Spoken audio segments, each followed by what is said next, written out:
My lords, ladies and gentlemen, as chairman of the Adam Smith Institute, it is my great pleasure to welcome you all this evening to the inaugural Saleh Kamel lecture. This new lecture series, named in honor of Saleh Kamel, the entrepreneur, philanthropist, media expert, and father of modern Islamic finance. It was he who founded the Al-Baraka International Bank and the NBC Media Corporation, which did so much to modernize the Middle Eastern region. Today, the Adam Smith Institute has also published its own short paper, Seizing the Initiative, the UK's Islamic Finance Opportunity. Worldwide, Islamic finance assets are set to exceed over $6.7 trillion. And in the UK is widely recognized as the Islamic finance hub of the Western world, having been the first country outside of the Islamic world to offer the sovereign sukuk. Our research recommends that the UK establish itself as a key exporter of Islamic finance.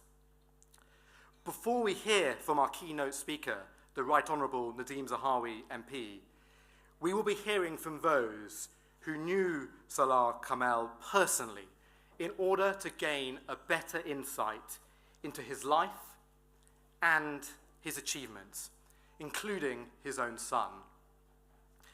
I cannot think of a more appropriate person to kick off tonight's proceedings than our first speaker, who now chairs the Board of Trustees of the Saleh Kamel Humanitarian Foundation, alongside his work with a number of other companies and boards. My lords, ladies, and gentlemen, please welcome to the stage Abdullah Kamel.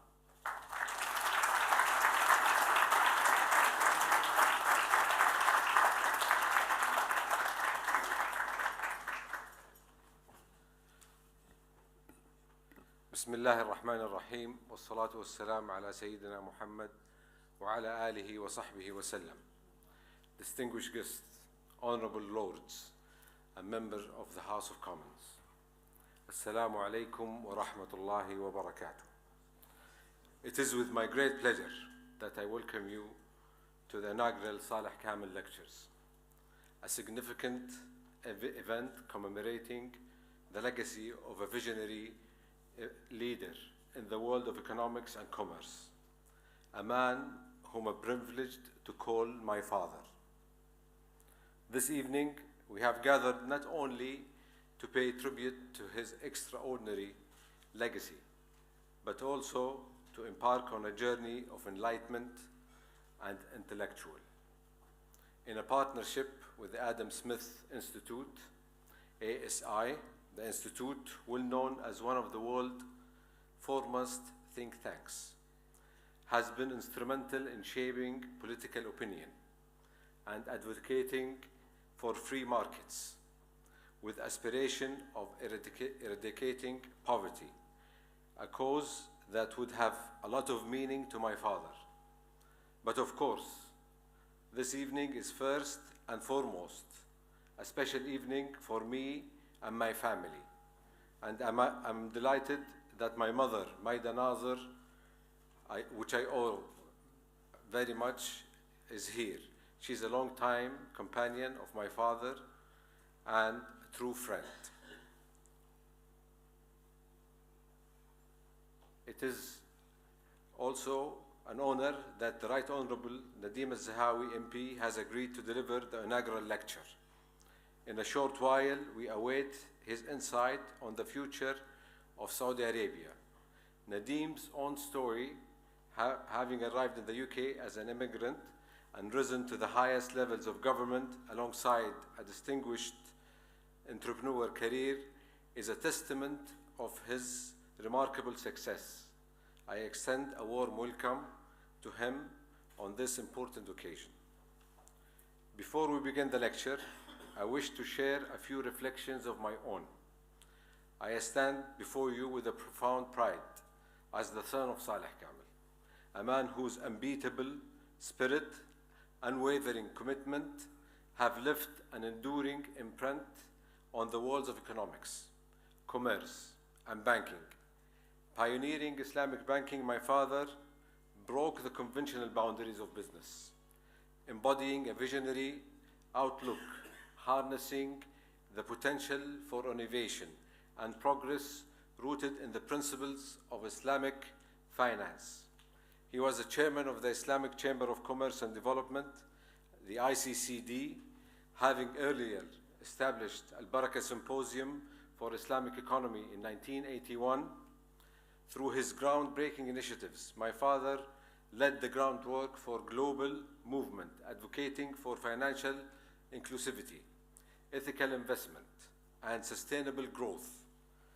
Through his lifetime, he remained steadfast in his belief that progress should not come at the expense of ethical integrity within society. As he said, wealth must not merely serve individual advancement, but must act as a catalyst for achieving equilibrium and harmony within communities. I take pride in following in my father's footsteps, recently becoming the chairman of the ICCD, where I drew inspiration from his grand vision of this and his members of collaborating around the world in both businesses and investment. The ICCD aims to enhance and implement this vision through transforming the Islamic Chamber into the leading organization supporting Muslim business communities globally, expanding its reach through regional offices with a strategic plan to reach in Istanbul and Jeddah, with a strategic plan to reach eventually worldwide. We are institutionalizing this transformation through a network of independent centers, serving the private sector across the globe. These centers include the Research and Information Center, the Arbitration Center, in addition, in working on two important new centers, which we hope to launch before the end of this year. Firstly, Saleh Kamel Entrepreneurship Center, and secondly, the Women Empowerment Center, which I am delighted to name after my beloved mother.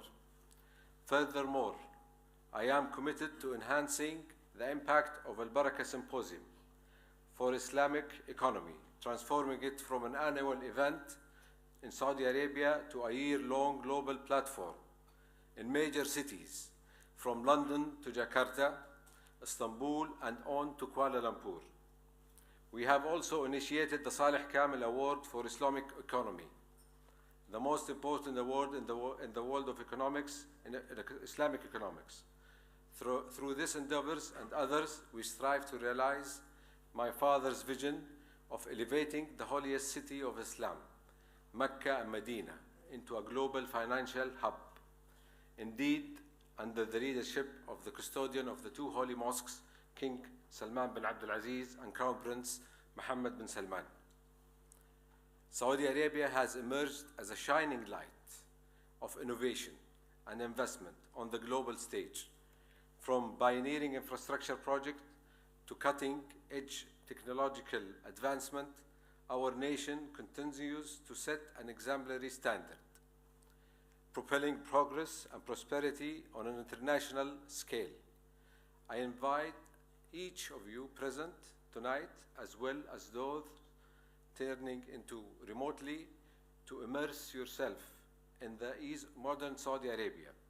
Visit our beautiful country, meet our remarkable population, and seize the opportunities that unfold as we endeavor to realize the 2030 vision articulated by Crown Prince Mohammed bin Salman. Saudi Arabia stands open and ready for business. Amongst my most cherished accomplishment in recent memories is the establishment of the Saleh Kamel Humanitarian Foundation. At its core, the foundation is committed to addressing pressing issues in society and nurturing sustainable development across diverse communities by challenging resources and expertise toward empowering communities and advancing social welfare. The Foundation embodies a profound commitment to creating a better society wherever it may be. This evening, let us reflect upon the cherished values that Saleh Kamel held dear and the enduring legacy has left us, and of course, to my beloved family.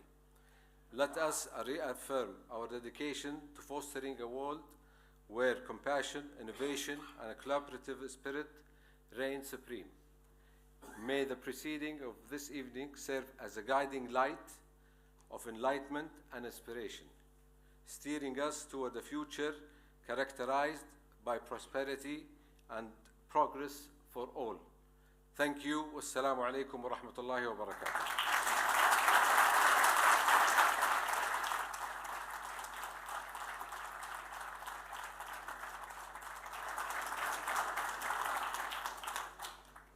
Our next speaker, Alison, began working as Saleh Kamel's personal assistant in 1981.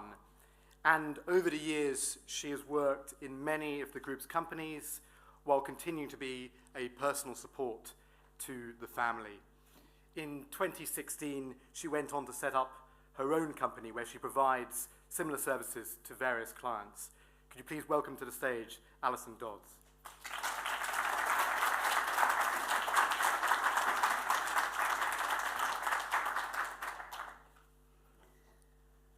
Ladies and gentlemen, distinguished guests, I'm sure there will be people tonight in the room and many in other countries who can give testimony to the extraordinary vision and business achievements of Sheikh Saleh. But I'd like to say a little bit about the man himself, who I knew personally. When I started working for him in 1981, little did I know I would be with him some 39 years later. From the moment I met him, it was clear he was unlike anyone I had worked for. He had a presence, an aura about him. It was very difficult to pinpoint exactly what it was, but when he walked into a room, everyone fell silent. At our first meeting, we had a very frank conversation about principles and what motivated us. I said trust and honesty were very important to me. I learnt very quickly he was a modest and humble man, and there was a common narrative running through all his business ideas and vision, a deep desire to improve the lives of others less fortunate than himself. Sheikh Saleh was driven by his beliefs, always open to new opportunities, always unafraid of failure. Challenges were something he relished, and he was not afraid of hard work. The word impossible was not in his vocabulary.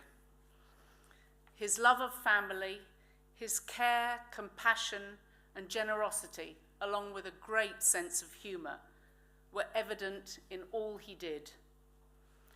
He enjoyed nothing more than being with his family, watching his children and their children growing up.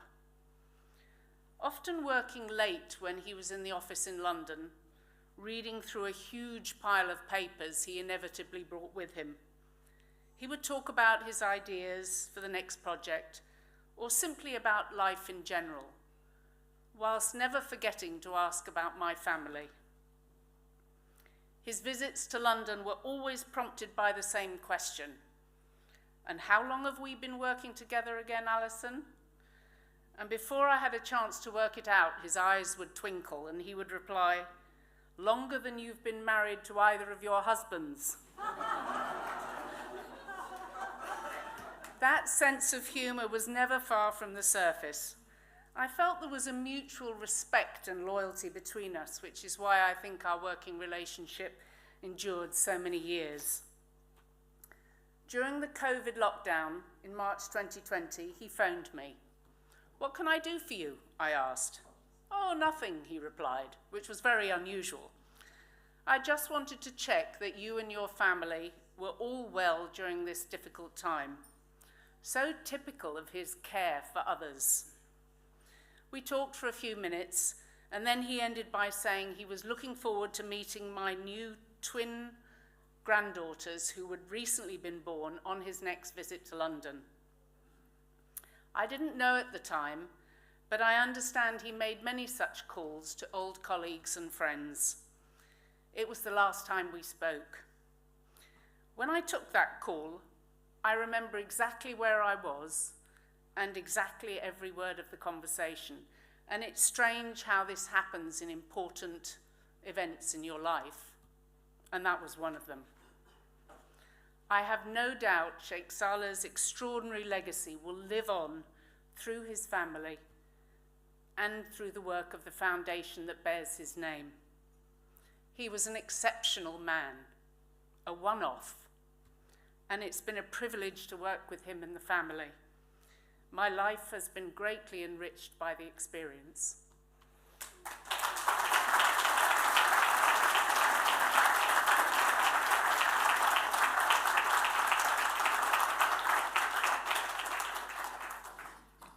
Our next speaker this evening, Iqbal Khan, is the founding board member and CEO of Faj Capital, an Islamic investment firm focused on the Middle East and Southeast Asia. He is also member of the board of directors of Cravia Group, Jadwa Investment, and MENA Infrastructure. Please welcome to the stage Iqbal Khan.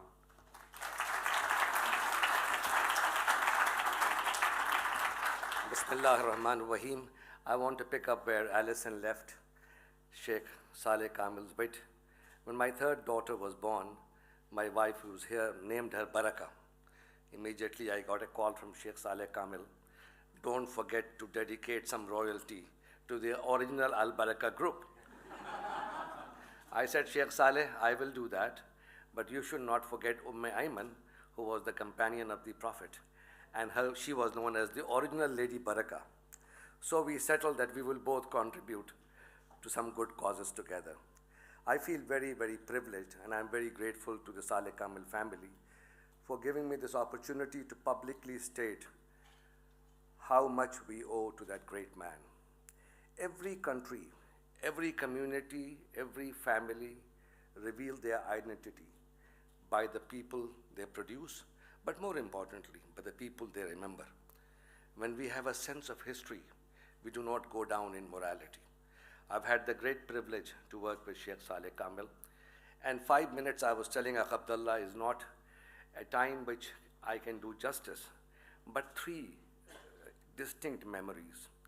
One, going back to 1994, I was in my younger years in Islamic banking and finance, and there was a conference in Bahrain in which finance ministers of about 30 or so Muslim countries were all assembled.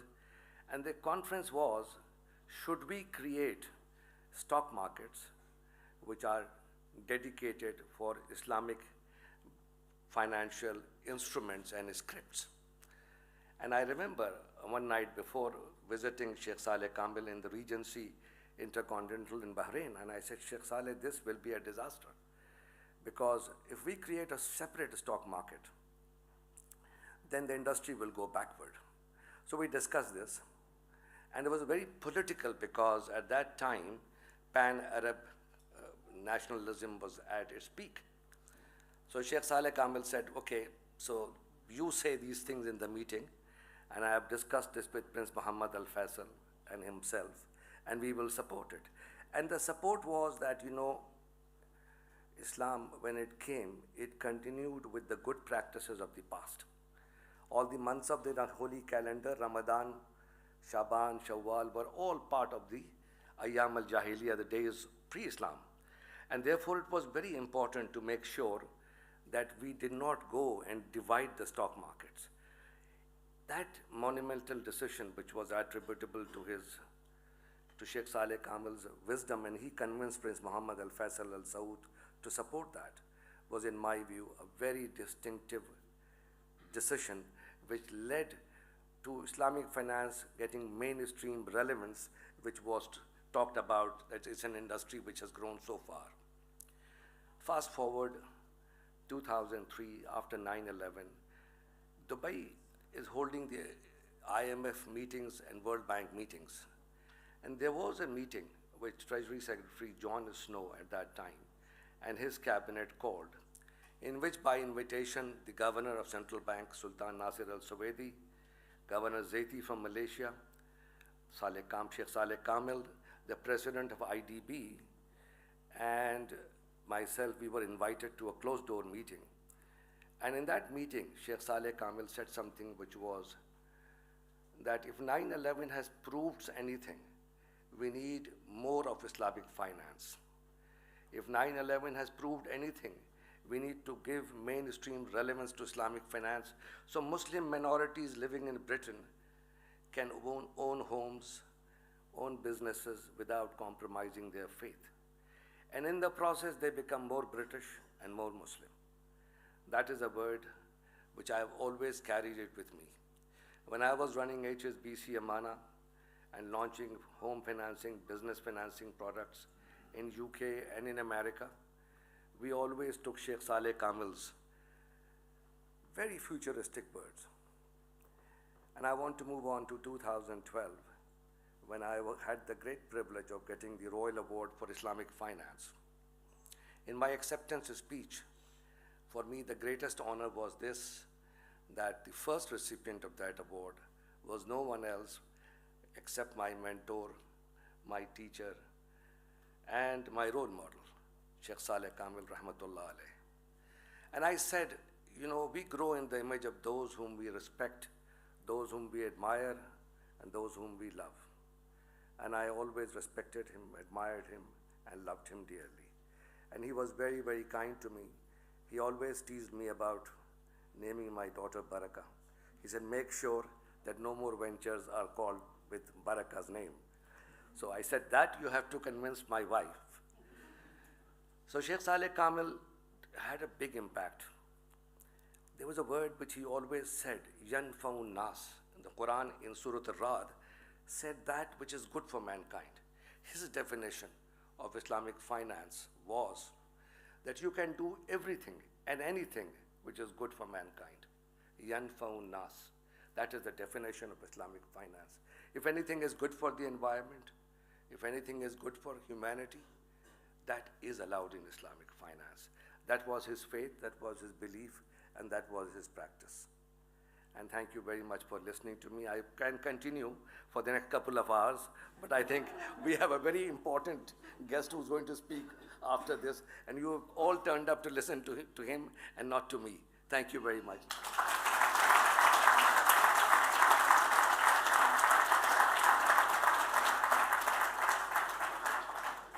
I think certainly three very moving and fitting tributes to Saleh Kamel, and not only reflecting on his contribution to business and society, but that he was fundamentally a good man. Our next speaker will be giving the keynote of the evening on the future of Saudi Arabia. He is a man in little need of introduction because he was in the papers most of the weekend. But for those of you who don't know who he is, the Right Honourable Nadeem Zahawi, MP, has held many of the highest offices of state. He was briefly my boss as a special advisor to the government. But I think perhaps the highest office he has reached is as patron of the Adam Smith Institute. And so it is my great pleasure to welcome Nadeem to the stage. Everyone, give him a round of applause.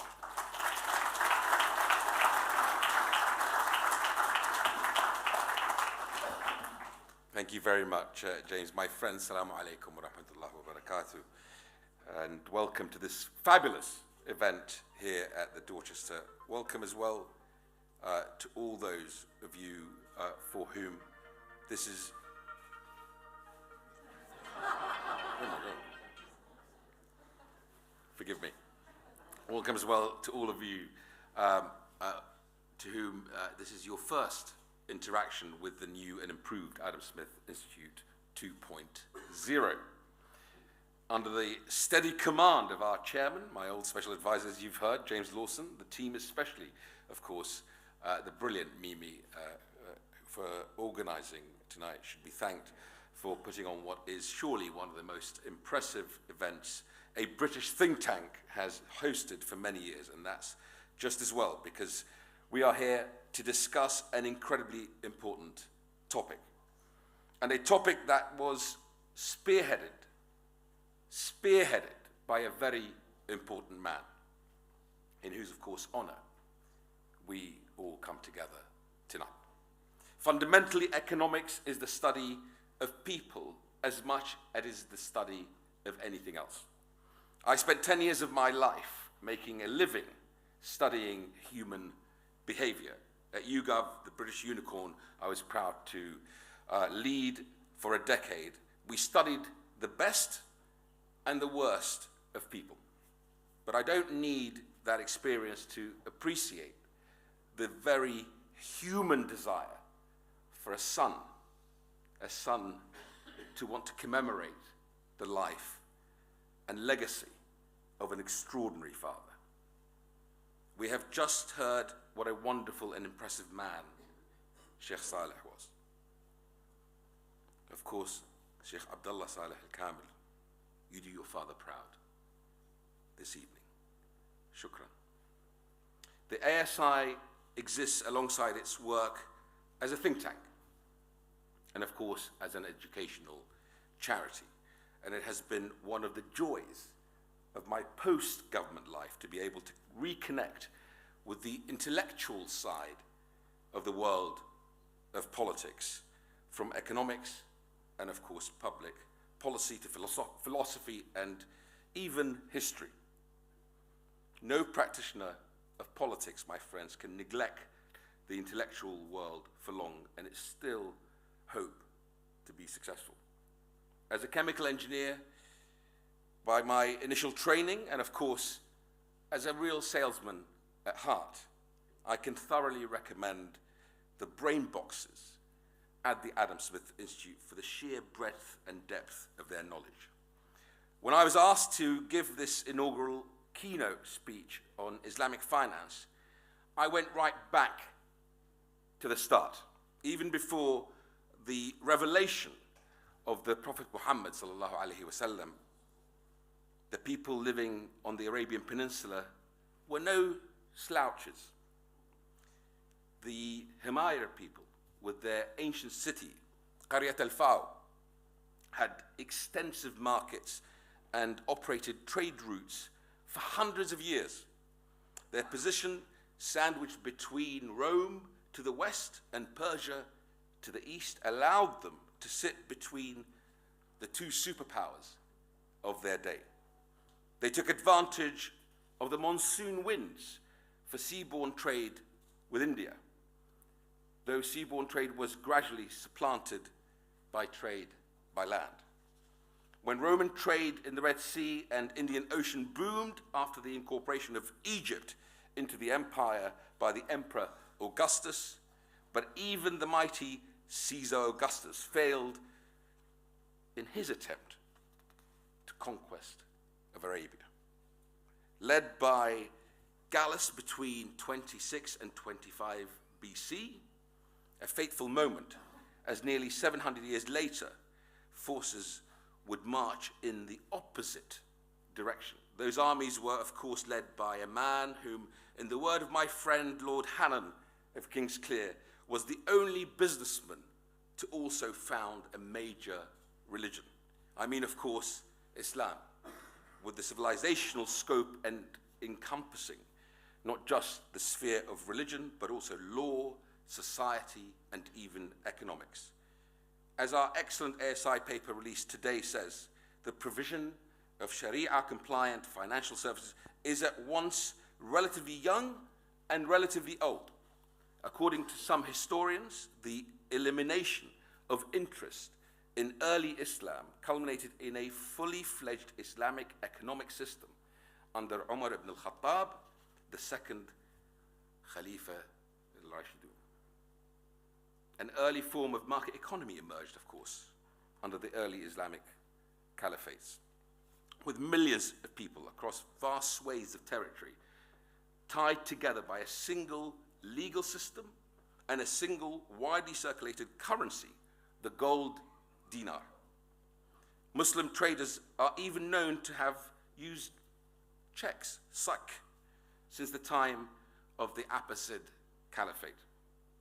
Now, many of you will know that it has become very fashionable to ascribe the inventions of things long considered British to other people and other times. Football is now apparently a Chinese invention. And every year, tiresome pseudo-historians on Twitter point out that England's patron saint, St. George, was not even English. Of course, as those of you who heard my attempt in Parliament to make St. George's Day a bank holiday will know that I know that St. George was, like me, actually Kurdish. And I am afraid today that I have another blow to inflict on British intellectual pride. The man whose name the ASI operates under, the great Adam Smith, has long been considered here in the West as the father of modern economics.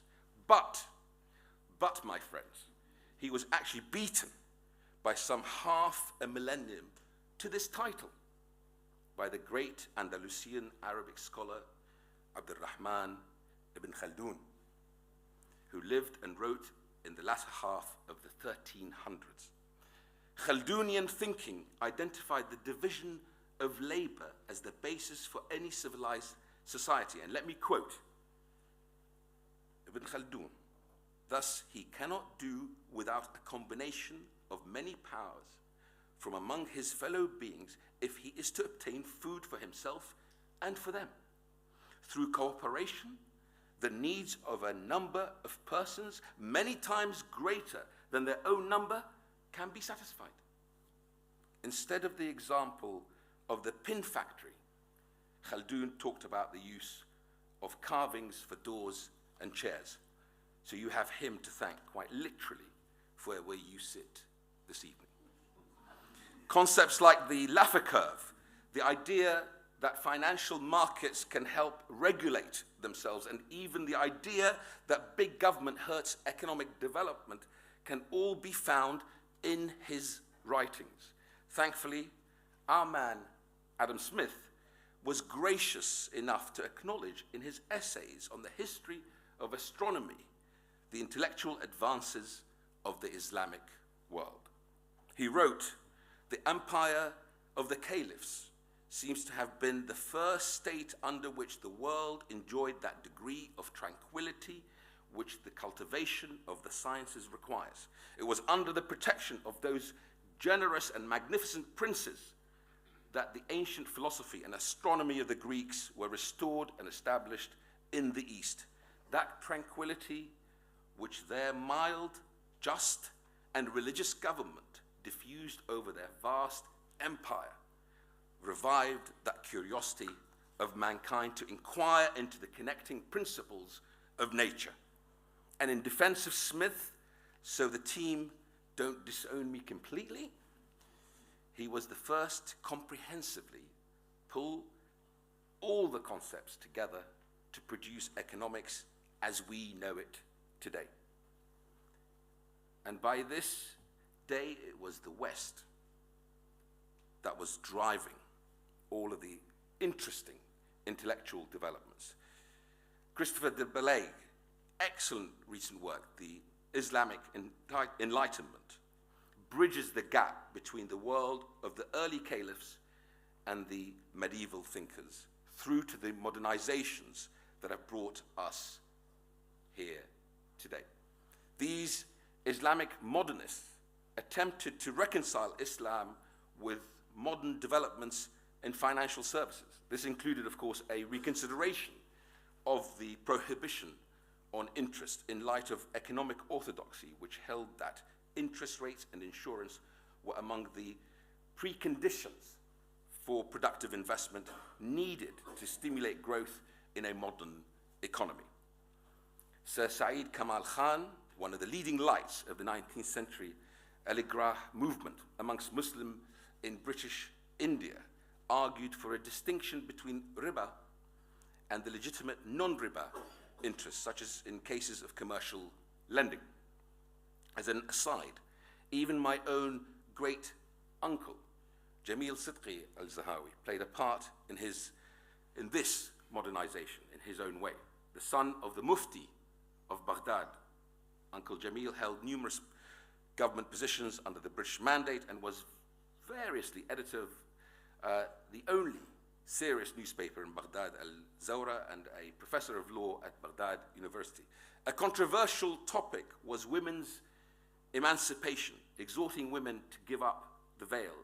A cause close to his heart was the subject of many of his poems and writings, of course.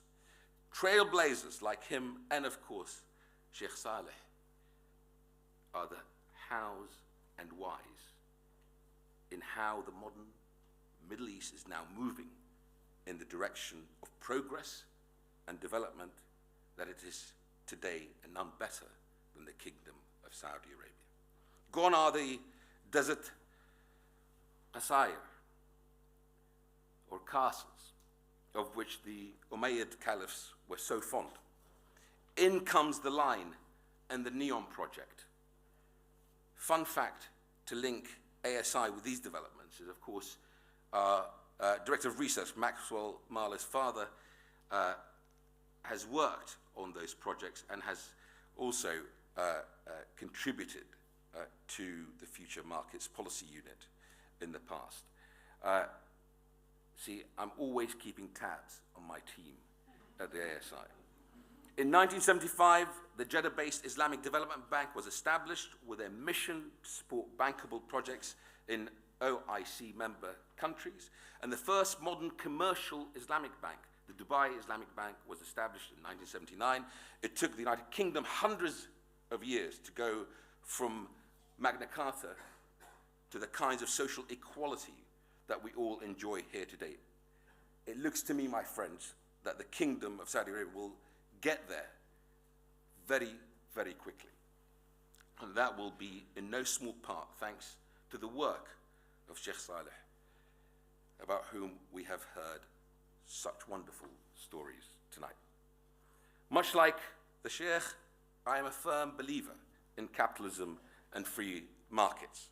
They stand as some of our most impressive achievements as a species, despite the naysayers. Despite the naysayers, they are intensely moral, my friends, creative and human in their invention. They allow us the opportunity to fulfill our God-given potential and, of course, to create enough surplus to help our fellow man at the same time. No other system has ever come close to that. It is these tools that we need to advance the prosperity agenda that will, I hope, help bring an end to the suffering in Palestine, in the West Bank, in Israel, and of course, most importantly, in Gaza. In a world where both sides can work together in harmony and prosperity. The Abraham Accords, too, were such powerful steps, and we shouldn't let malign actors get in the way of it. As the French free market philosopher Frédéric Bastiat said, when goods do not cross borders, soldiers will. Winston Churchill, of course, put it in his own inimical Anglo-Saxon way. Jaw is better than war. Today, Islamic finance is an integral part of the global financial ecosystem. The global Islamic finance industry is expected to maintain high single-digit growth in 24-25 after a growth of 8% in 2023. Islamic finance is one of the fastest growing segments of the global financial system, with an estimated compound annual rate of 17% since 2009.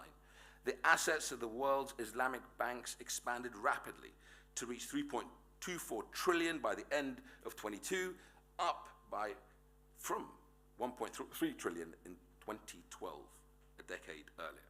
The number of fully fledged Islamic banks was reported by the London Stock Exchange as 336 in 2022, while the number of conventional banks, and the point was powerfully made that it should be part of the main global financial system. The number of conventional banks offering Islamic banking services was reported at 274, in addition to the 336. The strongest growth in Islamic finance over the past decade has been in Saudi Arabia, the United Arab Emirates, and in Iran. However, over the past decade, the number of countries engaged in creating or enabling infrastructure for Islamic finance has increased.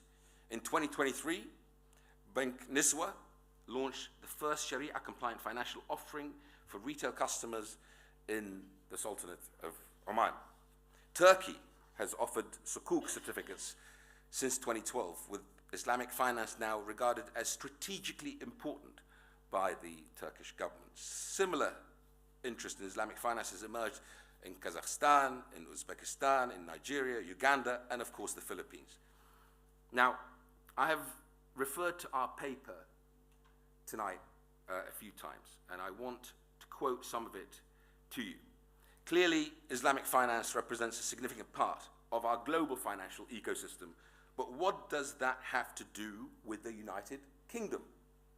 The UK is already globally recognized as the Islamic finance hub of the Western world, according to 2023's analysis by Fitch Ratings.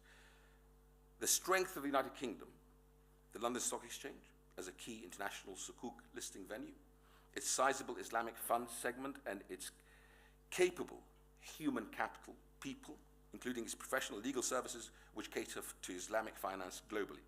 In a post-Brexit world, my friends, policymakers must seize on the growth opportunities presented by increased services, trade with markets in Asia and Africa, and Islamic finance is a key to that puzzle. Get it right, and the global growth of Islamic finance has the potential to deliver enormous benefits to the United Kingdom, hopefully powering growth in the financial service sector and helping the City of London retain its place as centre of global finance. Making the most of this opportunity will mean crafting a regulatory framework that enables Islamic finance institutions to start and, of course, to grow here in our country. It will also mean ensuring that London builds and maintains a credible pool of human capital. For the foreseeable future, demand for Islamic finance in the UK will, of course, be largely driven by international consumers. As such, any regulatory reform in this area should aim to maximize potential export upside, carrying on in the proud British tradition of exporting high-quality financial services around the world.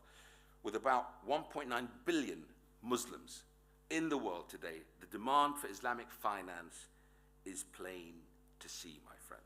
It stands to reason that London should step up and deliver the supply, and it would be remiss of me, of course, to ignore the fact that much of the financing for the restoration and the renewal of what will still be my office for the next few months, the Houses of Parliament, will be raised through a sukuk. The ASI's paper also explains to the layman some of the reasoning behind Islamic finance. Sharia prohibits riba, or usury, which generally defined as interest paid on all loans of money. Much of the literature on the theory of Islamic banking has grown out of concern as to how the monetary and banking system would function if interests were abolished. In general, Islamic financial institutions deal with this prohibition through some form of profit and loss sharing mechanism. These, of course, prohibitions tend to rule out investments in derivatives, options, and futures. Instead, many Islamic finance institutions offer sukuk or Sharia-compliant bonds. Sukuk holders are given nominal part ownership of an asset from which they receive an income either from profit generated by that asset or from rental payments made by the issuer. Unlike traditional forms of investment, sukuk is regarded as permissible for Muslims. Sukuk bonds are structured to comply with Sharia by paying profit rather than interest. Islamic jurisprudence also traditionally makes prescriptions about the proper functioning of markets, so hoarding, speculation, and collusion amongst producers and traders against the interests of the consumer, and such monopolies that are injurious to the social economic health of society are all ruled out. Pretty visionary, I would say, my friends. And of course, zakat is a mandatory charitable contribution, customarily calculated at 2.5% of a Muslim's savings and wealth. All this is, I think, incredibly important for us to focus on here in the UK. Now, why should the UK be leading and be the home for Islamic finance? For one, the UK enjoys a global reputation for financial services as a hub that continues to grow, and it maintains close links with many of the economies powering the global Islamic finance industry. English common law status as a globally recognized instrument for dispute resolution also plays a major part in this. And of course, according again back to Fish Ratings, the UK has also benefited from active efforts to incubate Sharia-compliant financial infrastructure and the government's promotion of the role of London, the London Stock Exchange, as a key international sukuk listing venue, with over $50 billion outstanding as of the first quarter of 2023. I won't go on and list all the advantages of why you should invest in the UK, but what I would say to you is that there are lots of Muslims in the United Kingdom now, and the majority of them share the same beliefs as Christians, as Jews, Hindus, secular Brits, and everyone else. They love their families and they love their country. They want to worship their God and make a better life for their descendants. As Adam Smith observed in the theory of moral sentiment, man desires not just to be loved, but to be lovely. Nevertheless, there are a vocal minority who want something else, and we all have a responsibility in not letting those crowd out the millions and millions of moderate voices around the world. And the Kingdom of Saudi Arabia, along of course with the United Arab Emirates and those others who signed up to the Abraham Accords and more, are showing how this can be done. As recent events have shown, the poor people suffering under theocratic fascist regimes also want the same thing. So we in Britain shouldn't be weak on this issue at a time when so much of the Muslim world is turning its back, led by the Kingdom of Saudi Arabia, rightly so, in these dangerous ways of thinking. The UK and the West should be embracing these modernizations and welcoming these people with deep business and cultural partnership, especially as Vladimir Putin, the Chinese Communist Party, have moved in precisely the wrong direction. We must realize that if the historian Niall Ferguson is right, and we are in something approaching Cold War II between the West and the authoritarian regimes that I have just mentioned, then we need to be deepening alliances and promoting our values widely rather than retreating into immiseration and decline. It is important for people like me to say these things, but this is not a lecture on such issues, my friends. It is a lecture on the wealth of nations and how prosperity is not a zero-sum game. How brave men, armed with ideas, can generate and spread wealth for the betterment of a people and of a world. And finally, it is an evening about one man. One man's love and respect for his father. If my boys, Sheikh Abdullah, or my darling little Mia, were one day to set up a lecture series in my name, I would be touched beyond words. My friend, you have done your father proud. May this be the beginning of many, many years of fruitful collaboration. Thank you very much indeed.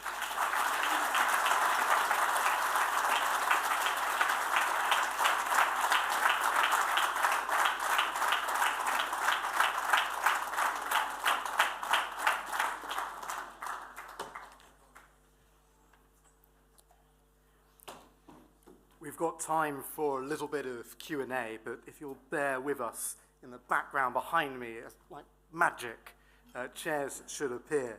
While that happens, if I could ask Abdullah, Nadeem, and also the authors of the book on Once Upon a Time in Mecca to come up to the stage and join me, we can kick off the final parts of the evening.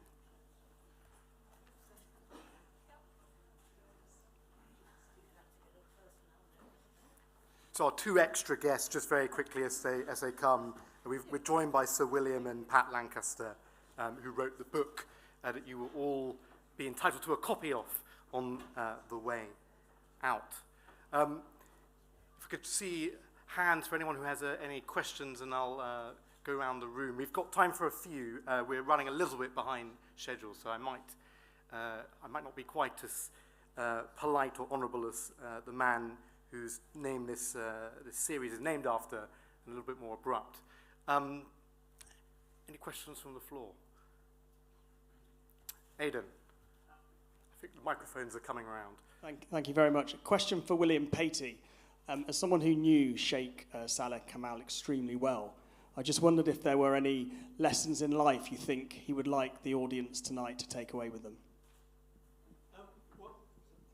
Well, I think the biggest lesson I learned from Sheikh Saleh, I didn't really understand what the essence of an Islamic economy was.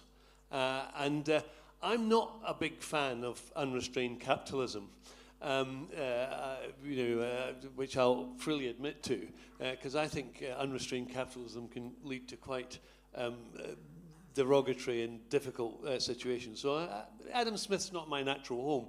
What I loved about Sheikh Saleh was that, and what I took away from him was that he wasn't interested in just making profit. He was a businessman, and he wanted to make a profit, but he always asked a supplementary question. And that's why I admired the man so much. The supplementary question was, okay, I could make money, but what does this do for society? Does this venture benefit society? Will it help the town in which it operates? Will it help groups of people? And that was his criteria. Simply making money didn't interest him. And I think that's a great philosophy, and it's something I didn't know about him when I met him in Saudi Arabia. I only discovered it as we studied him and interviewed people, and he was a man of great vision, and that's the bit I take away from him. Profit, okay, you can't do anything without profit, but if profit alone, it's not worth doing. I'll move on and I'll do something else. That's the measure of the man. He'd be welcome in the Labour Party.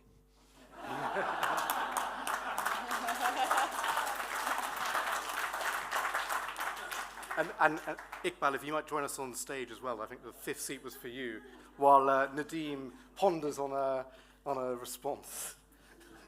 I'll let you get away with that one. All I was going to say, actually, if you think about everything Sheikh Saleh stood for, it is about responsible capitalism. And I think, actually, that fits incredibly well with the Adam Smith Institute. I think Sheikh Saleh's economic policy can be summarized: capitalism with a moral perspective. We often talked about his philosophy of investment, and he always said, every time I make an investment, I ask myself this question, the philosophy of better ownership. How can I be a better owner? And then he said, after I made the investment and is doing well, I ask myself, am I being a better owner? And I think that philosophy of better ownership summed up his economic thesis, in my view. So next, I spotted Sam at the back. Thank you very much, James. Sam Bidwell, ASI, and one of the paper authors. I wanted to ask the panel, principally the question to you, Mr. Khan, about how the UK can seize, I put a few recommendations in the paper, but how the UK can fully seize the Islamic finance opportunity. What steps, what infrastructure do we need to put in place in order to fully make the most of that opportunity? What recommendations can you make from your years of expertise in this space? I think I'll again repeat what Sheikh Saleh used to say, that Britain has played a very important role in creating an infrastructure for Islamic finance. And I think on this, both the parties, the Labour Party and the Conservative Party, have come together to create the economic framework. And the key thesis is Britain sits on the gateway to world trade and commerce. And it is what can Islamic investors do to make British trade, commerce, and investments more valuable? And what can Islamic finance do for British exporters? For example, ECGD was the first export credit agency in the world to come up with a Sharia-compliant facility in order to help British companies. But I don't think that the British successive governments had not promoted it the way they should have. So I think Britain should play a much more proactive role in also using the authentic power of the Muslim community in this country. And this was in display when we were bidding for the Olympics. At that time, the government said to the Muslim Council of Britain that you must call up the Muslim countries to vote for Britain to have Olympics. So I think using the community as a source of strength and bringing the communities together, so that would be my response to that question. Take a couple more. Lots of people have been trying to catch my eye, so to manage expectations, we're probably only going to take one or two more. But what I'd encourage you to do is, after this section, the speakers will still be around for a little bit.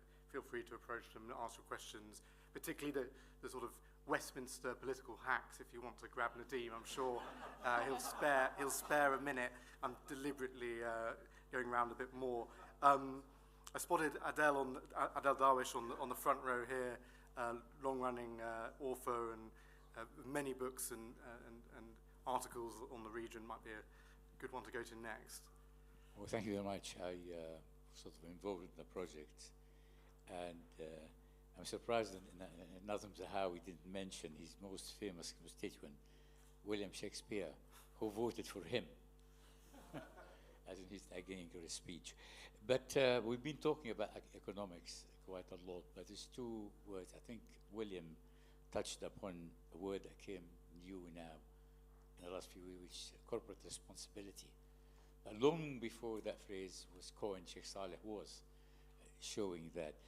But perhaps I'm going to invite two people, maybe Sheikh Abdullah and Pat, because we were talking about the economics and about investment, but I want to talk about two things really. His understanding of the media, which I have personal experience with that, and his contribution, and his human touch, which Pat actually touched upon when she spoke to his family, his wives and his daughters and so on.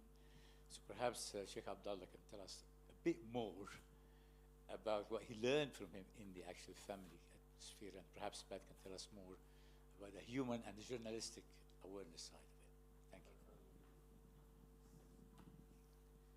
you. I think one of the most important thing, also, sorry, I ought to say that we're launching the book on Sheikh Saleh tonight, and I wouldn't like that to be lost in the whole thing that's going on, because it's a book that I very much enjoyed working on, and I think it shows more about the person that he actually was. Alison's told us some things about the man he was, but I cannot tell you what an experience it was to go and meet his friends and his family and people, actually the people who worked with him and for him. I think that, and he was no longer with us, sadly, I never met him. I think it's very easy, if somebody has something to gain, for them to speak well of a person. Everybody spoke well of Sheikh Saleh, and that couldn't benefit them at all. He was obviously an exceptional human being. And I wouldn't like that to be lost in the whole hurly-burly of a series of lectures, because we are celebrating a man who was extraordinary, absolutely extraordinary. And I think that's more important, really, than British economics or anything else. Yes, let's pursue that.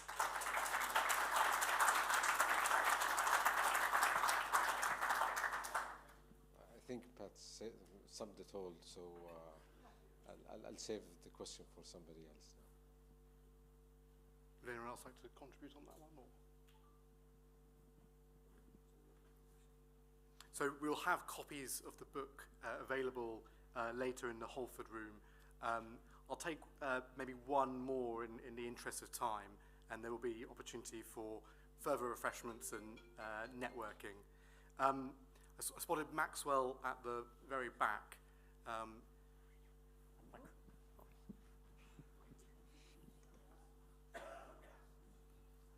Hello, hi. Maxwell Marlowe, Director of Research at the Adam Smith Institute and a co-author of the report as well. Question for the panel. Could you elucidate a little bit more on how the city could really capitalise on the promise that Islamic finance gives Britain and the rest of the world? Thank you, Maxwell. So look, I think you've heard it tonight. In many ways, the opportunity is to raise the profile. Why? Because it makes business sense, and if we are to sort of return to the basic values of Sheikh Saleh, it also makes sense for those communities that it will serve, right? So it is absolutely, it speaks to his values, but also, I think, to our values in Britain. The ability to be seen to lead the world in Islamic financial products can only be a good thing, both for our communities in the United Kingdom, because if people, and I think your earlier remarks, sir, when he talked about what Sheikh Saleh said, that let people own homes, let them own businesses, then they will be much more proud to be British, is, I think, a great way for us to enjoy the legacy of a great man. And I think, actually, in many ways, our city's minister, who I know is very much wanting to engage in growing the pie in the United Kingdom, would see this immediately. And I think beyond today's event, we ought to begin to think about how we make that link with Sheikh Abdullah and the rest of the team, because clearly they are, everyone I asked, by the way, before I met this great man, said to me about his father. He literally is the father of Islamic finance in the world. So I've been corrected, and we have time for one more. And Kaylee caught my eye next. So I think we'll squeeze her in and see how we're doing the time from there. Hello, Callie from ELAF Media. My question's for everybody. How do you see artificial intelligence impacting the economy and the workforce in Saudi Arabia in the next decade?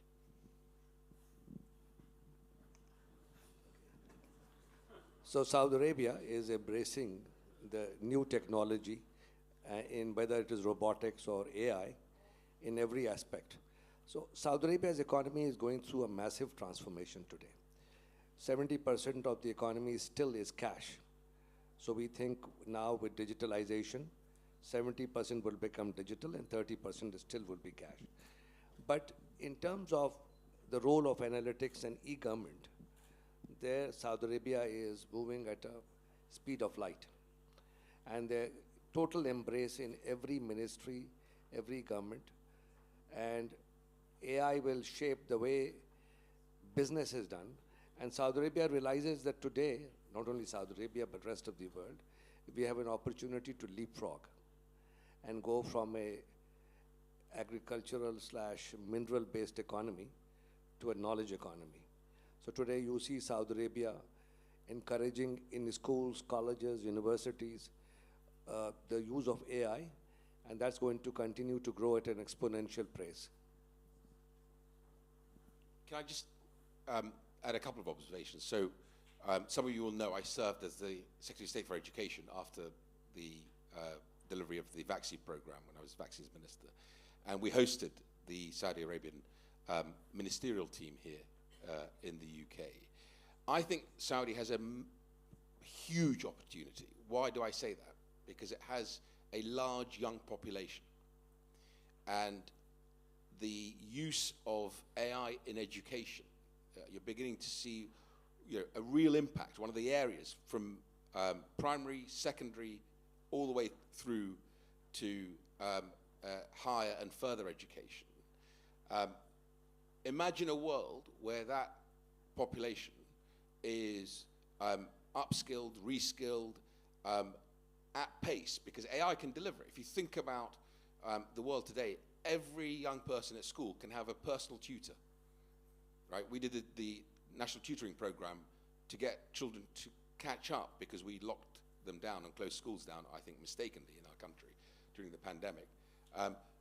Tutoring in our country is the preserve of the wealthier families. In today's world, every child can have a tutor. And I'm certain that Saudi will embrace the technology, and therefore the advantage is they have this extraordinary population, which will drive growth, both economically and socially. And so I think actually the stars are aligning in an incredible way for the kingdom to develop its human capital, as well as, of course, its infrastructure and its natural resources. I'm a sort of observer of Saudi Arabia over 30 years, and I reflect on Sheikh Saleh's life. He was born in the 40s. If you look at Saudi Arabia in the 40s, when Sheikh Saleh died in 2020, where Saudi Arabia had come in that period, in one lifetime, and if you see the fact that Sheikh Saleh was a pioneer, was an early adopter of new things, I think that reflects Saudi Arabia. As we were writing this book, I think this is the history of Saudi Arabia, told through the story of one man, an innovator, an early adopter. And I think Saudi Arabia is a young country, early adopter, and I would expect it to be an early adopter of the economic benefits and the sort of benefits that would come from AI and harnessing. So I would be quite optimistic about Saudi Arabia's embrace of the most modern technologies. It's clearly part of the vision. Indeed, as a country that's been short on labour and had to introduce it, AI is probably a big benefit for Saudi. I think it would be it kind of fits into the economic model. So without having any insight into this, it just something in my gut tells me that they'll do well. I think we'll wrap up the Q&A there. I am conscious that there were about 15 more people who tried to catch my eye at various points or wave me down, which shows just how much we could discuss this further. What I would encourage you to do is two things. Firstly, take a copy of the book, read the book. It's got two wonderful co-authors in Pat Lancaster, who many of you will know from contributing to a range of national newspapers and regularly on television around the region, and Sir William as well, who was in the diplomatic service since the 70s and was ambassador to Sudan, Iraq, Saudi Arabia, and Afghanistan. So you have two brilliant authors who are very well placed to write the book Once Upon a Time in Mecca. So that's the first recommendation I give you this evening if you want to find out more. The second recommendation, I actually have more than two, apologies. The second recommendation is that you read the ASI's report on Islamic finance. It is a very good and concise primer, I think, that really captures the opportunity for the UK and the City of London. My third recommendation is that if you spare the time, join us in the Holford room afterwards for a few more refreshments and to network with others here. And lastly, my final recommendation, I think it was a wonderful evening. Could you all please give a rousing round of applause for our speakers?